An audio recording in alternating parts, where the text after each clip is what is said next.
flexibility in ML flow is key to bring the product on time to market with right value proposition. So many times we fail to recognize the flexibility requirement at various steps in the pipeline.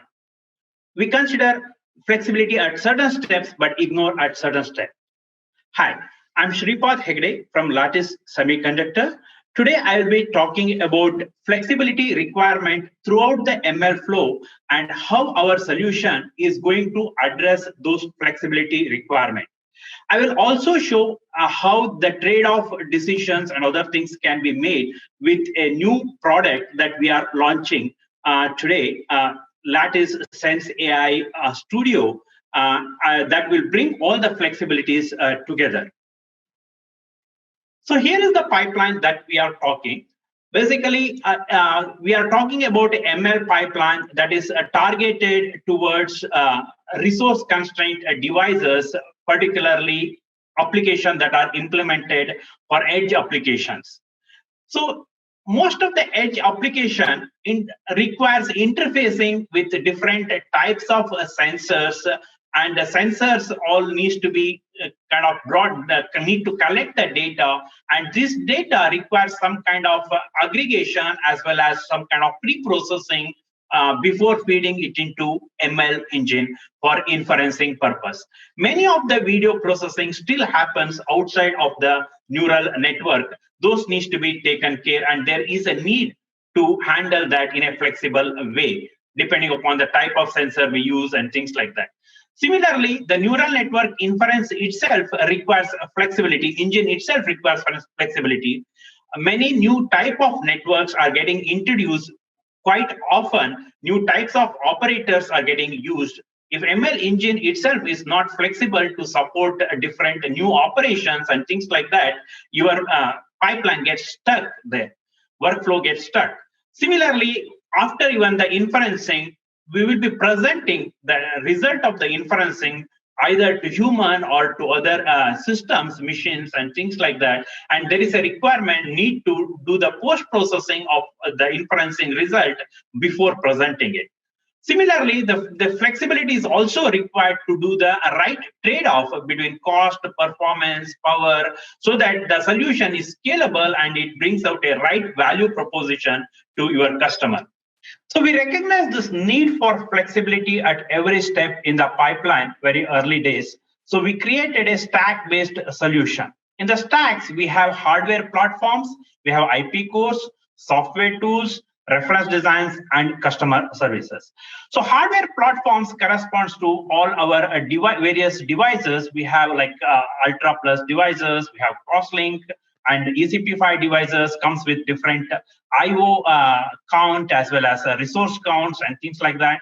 And IO counts are very key for flexibility aspect that I will be talking in our next slide. So similarly, on top of that, we have IP cores that are RTL implementation. IP cores are required both for pre-processing, post-processing, as well as our neural network execution engine itself is a soft processor. We'll talk about it. Similarly, the software tools provide the flexibility to interface with the different types of framework, Keras, TensorFlow, and all these things. So also we have reference designs, which basically gives you a starting point in terms of the neural network. These are all pre-trained neural networks. On top of that, you can build your application. So that itself is a key aspect of our solution. Similarly, we have a final applications and that can be used without making any changes. Now, the first step in the pipeline is data collection, interfacing with different types of sensors. FPGAs are good in terms of providing a flexible IOs. You can interface with different type of sensors using our programmable flexible IOs. And once you interface and you can do the data aggregation, basically collect data from different sensors and merge them together. We provide many IPs to enable that. And also, we apart from hardened IPs, we also have soft IPs, which is an RTL implementation, to do many of the image processing, like, for example, cropping, resizing, scaling of the image, depending upon your application requirement. You can implement them in an RTL, which basically parallelly process all this data, large amount of data coming into your devices. And most of these applications are requirements are outside of the neural network, right? So, but we can implement both neural network as well as all these IP blocks within our FPGA block. Now, the neural network inference itself requires a lot of flexibility. As I mentioned earlier, operators are getting introduced every now and then. New network topologies are coming. If there is no flexibility in the engine, you will get stuck with what you can do in terms of a neural network inferencing. We have a soft IP core, which can be modified, which can be enhanced very easily, and we can provide a support for new operation type and network type. So, for example, here I'm showing a 2-engine type that we have. We have a couple of more in our database.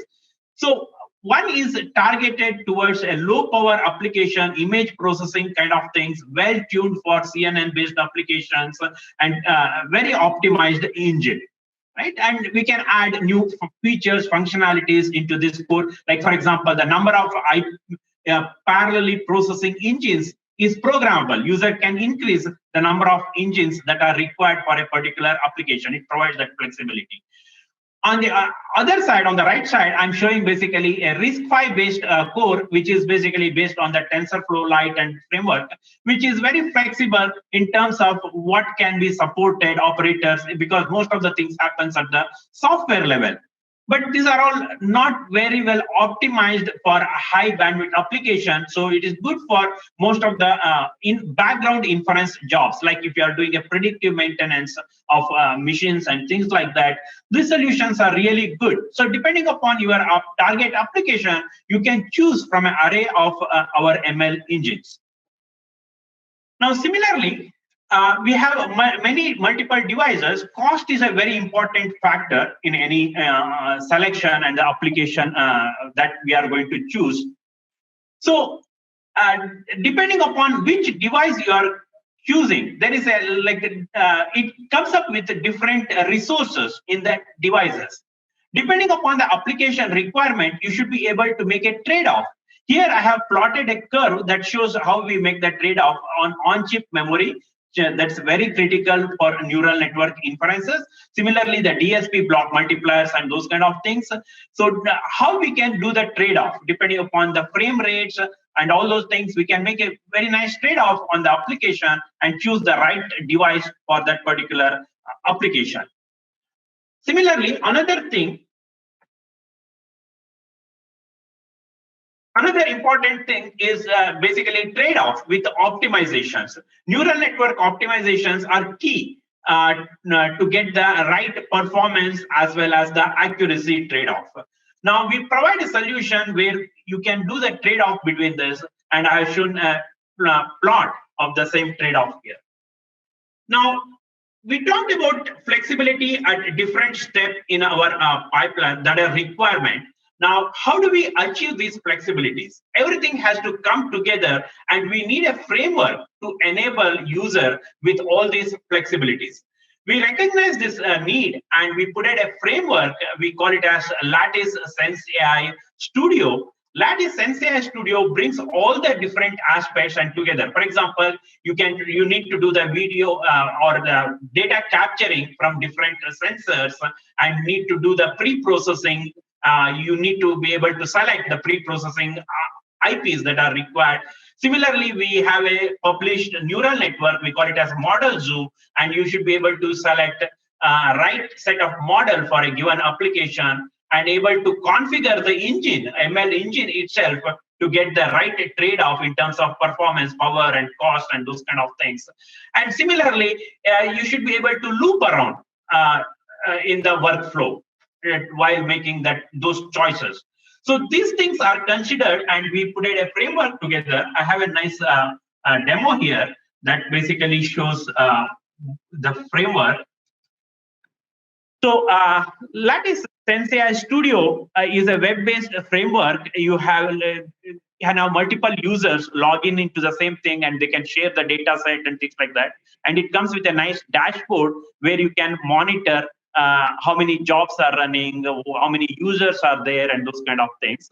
And also you can add more users into the thing. And also here we have published all the models into a model. So you can choose model what is good for you, and you can bring your own data set and train these models on top of it. Right, so that's a nice beauty of it. And we have hosted this in our cloud, or you can host it on your GPU machines and start using this framework on your end.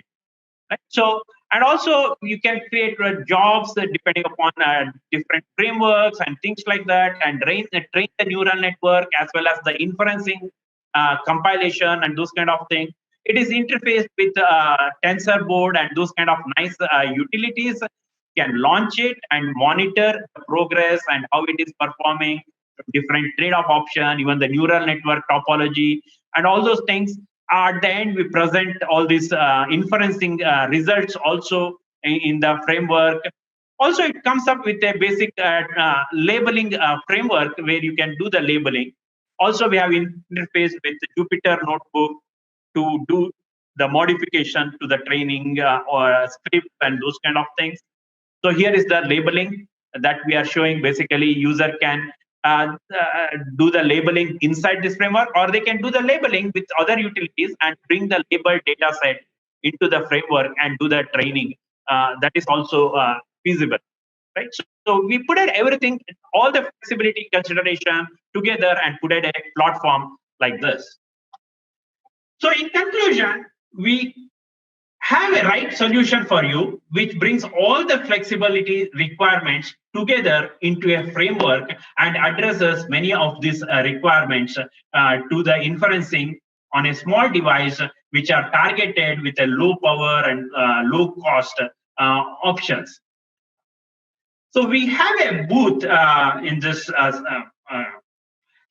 trade show. So you can come and visit us and see all the demos that we have created using this framework, and get more ideas how basically you can use this framework to solve your problem in your hand.